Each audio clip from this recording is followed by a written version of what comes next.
Salut à tous et bienvenue dans cette nouvelle vidéo. Alors de quoi on va parler cette fois-ci? La dernière fois on a parlé de ce que c'était que l'histoire, comment on fait de l'histoire et comment ça se découpe, et aujourd'hui on va se poser un peu les mêmes questions pour la géographie. Je dis un peu les mêmes, mais en vrai on va un peu modifier tout ça, parce qu'évidemment on va pas parler de périodisation en géographie, ça n'aurait pas de sens. Mais on va quand même parler de ce que c'est que la géographie, de comment est-ce qu'on fait de la géographie, et qu'est-ce que ça implique, les différentes branches, les différentes disciplines. Alors on va regarder un petit peu tout ça, c'est parti. Avant, je vais juste régler un petit problème. Attendez 2 secondes. Voilà, là c'est mieux, non?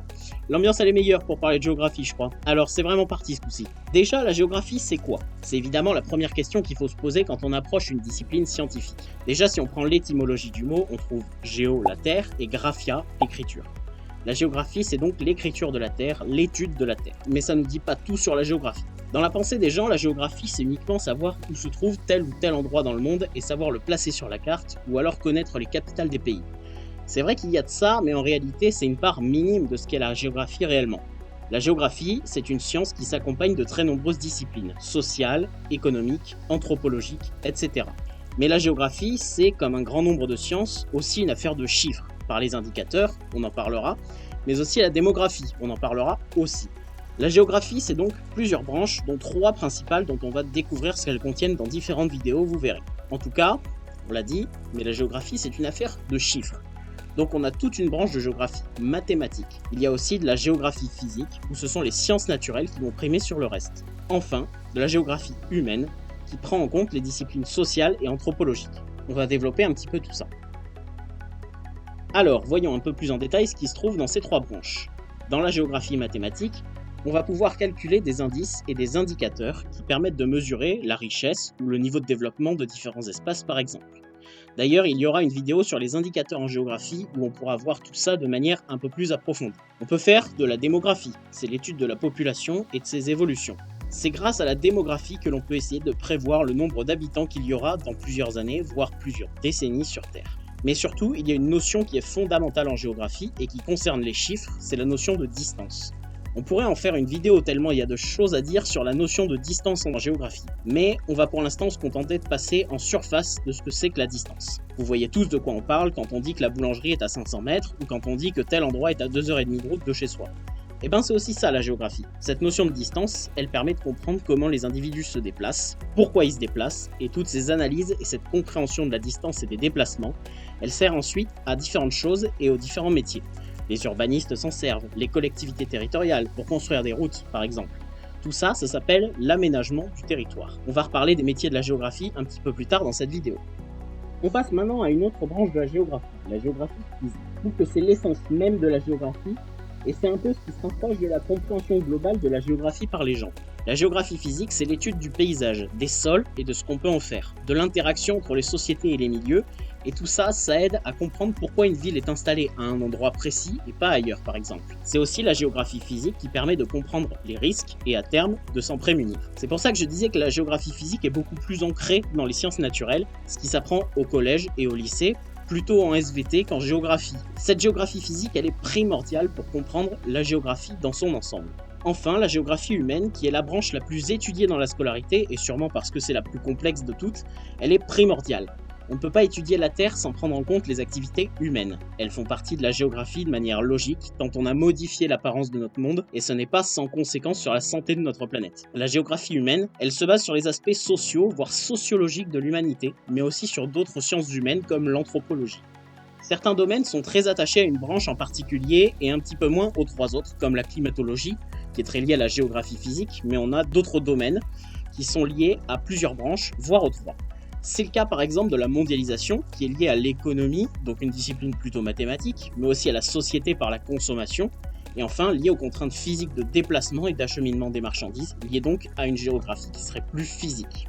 Alors tout ça, c'est bien en théorie, mais la question qui suit, c'est comment on fait de la géographie? Et bah oui, connaître la géographie c'est bien, mais savoir comment on fait c'est encore mieux. Alors on va voir tout ça.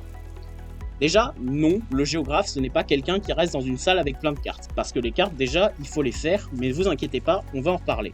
Deuxième chose, la géographie, c'est des recherches, oui, mais c'est aussi du travail sur le terrain, et quel que soit le terrain qui est étudié. Vous comprenez bien que la géographie, vu que c'est une science, ça nécessite de tester des hypothèses, de faire des expériences.